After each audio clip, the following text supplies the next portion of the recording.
Good day everyone, this is Edfred Duque from EMD Wheels, and today mag-release tayo ng Honda CR-V na V variant na 1.5 turbo 2024 year model. Yung client natin na to is medyo matagal na natin itong win-work out since meron siyang actually trade-in. We're accepting trade-in na any model.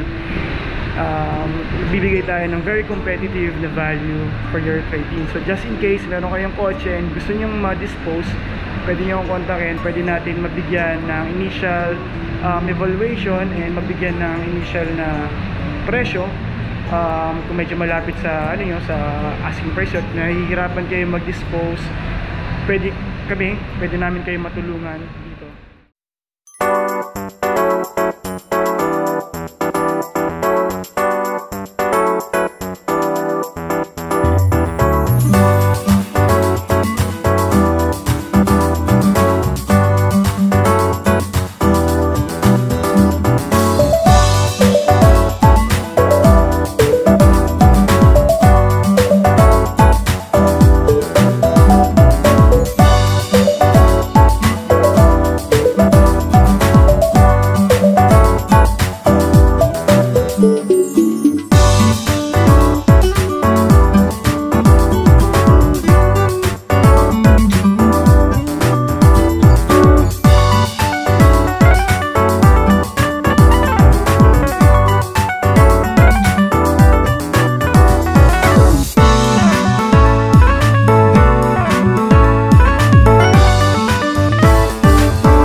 So, itong kliyente natin is, yung history niya, meron siyang 1.5 na Honda City na VX 2019 and yun nga, pinalit niya dito sa Honda CR-V. So, tumingin siya actually ng iba't ibang katapat nitong Honda CR-V. Nandyan yung territory, nag-check din siya ng Everest, even the Hilux or yung mga medyo mas mataas na SUV. So, mas nagustuhan niyo to si Honda CR-V dahil nung tinest drive niya, mas nagustuhan niya yung comfort ng riding or yung suspension. So, guys, ito, check natin ngayon. So, Meteorite Gray siya. Yan, V variant. So, chinek ko na. So, ito kasi medyo hindi kami magkaka-meet-meet. So, ngayon, since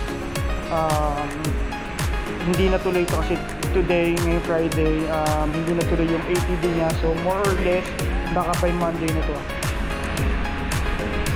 So, yun, check natin para kay sure. Pero kung dumating yung ATD ngayon, kumahabol, hindi pwede naman tumula na. Ayan. Tapos, yan, naka-plastic. Pakita natin sa kliyente.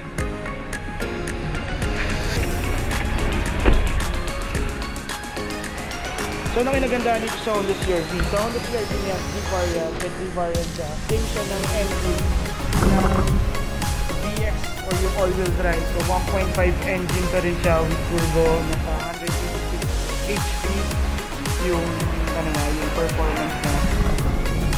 Pagdating syempre sa, sa maintenance, is maganda. Kasi isa sa consider ng client yung maintenance. Since owner siya ng, ng dating Honda City 2019 na VX. So, yung twice a year, 10,000 or 6 months, every 6 months, whichever comes first, so nagustuhan yan compared sa mga ibang nabanggit kong models. Kasi every 3 months sila or 4 times a year. So, kamukhang-kamukha niya yung VX. Ayan. Hindi lang siya all-wheel drive. Dito, isa nyo makikita. Wala siyang tailpipe finisher. Pero power tailgate pa rin, 7-seater pa rin. Yan, sa loob, same lang. Pinaka-isang difference dito sa loob is yung mga wood panels.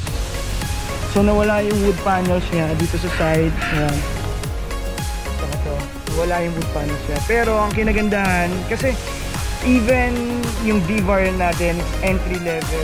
Hindi mo siya masasabing pinakamababang model kasi top of the line pa rin yung mga features natin na ino-offer even the V variant kasi top of the line na tong Honda CR-V. So, pag Honda CR-V, iba-ibang variant lang pero considered as top of the line. Everything's top of the line. So, meron tayong, yan, like, ito. Wireless power, yung charger natin, wireless na. Susi natin. Tapos may keycards pa. Tapos digital na rin. Yan. Tapos meron na rin tayong Honda Sensing. Meron pa rin paddle shifter. Ayan, di ba? So, ganyan pa rin. So, wala siyang wala siyang laking difference between the VX. So, all-wheel drive, yun yung pinakamalaking difference siya from the VX and V. So, pagdating sa RS, yun, sa hybrid, mas malaki na yung difference niya between the dito sa sa V and VX. So, pero ang V and VX, okay, malilito, halos parang tambal sila. May mga konting details lang tayong wala. Pero yung mga hidden features lang, sila yung mga wala. Like yung mga all-wheel drive na hindi mo naman mapapansin. Tapos yung 360 camera, wala din sa kanya. Itong mga wood panels. Pero overall, maganda pa rin yung variant na to. So yan, audio, meron na audio controllers, adaptive cruise control since meron tayong Honda Sensing. Digital na lahat. Buksan na natin. Tapos LED na rin lahat. Tapos ito, ayan o. Meron tayong power seats. And meron na rin tayong ayan, memory seats. Tapos 10-way na rin yung power seats natin. So, napakaganda ng gauge, napakaganda ng infotainment natin na meron tayong natawag na Apple CarPlay and Auto Android. So, napakaganda.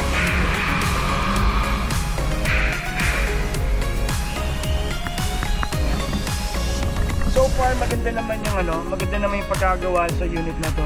Okay naman sa atin, pasado naman sa atin. So, hinihintay na lang natin baka more or less by Monday kasi wala pa yung authority to deliver today.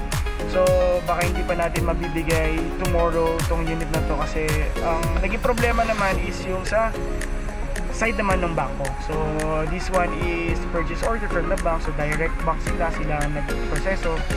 So, hindi siya in-out financing.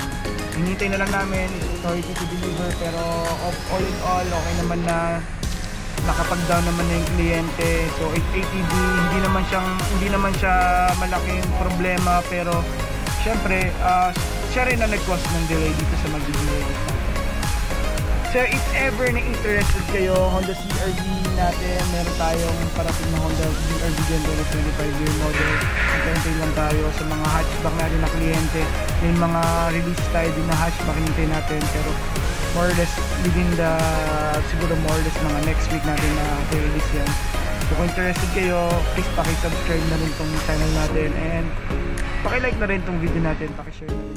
So hintayin niyo po yung ibang natin, ibang mga i-feature natin or i-content natin na model. So maraming salamat sa pagsama sa akin. Hinintay ko na lang sana ma-release natin at makasama so ito, naka-ready lang tong video na to just in case kung hindi siya kumain na magpakita. Syempre, it's his choice. Syempre, binibigyan natin ng option na lagi ang kliyente na ganun.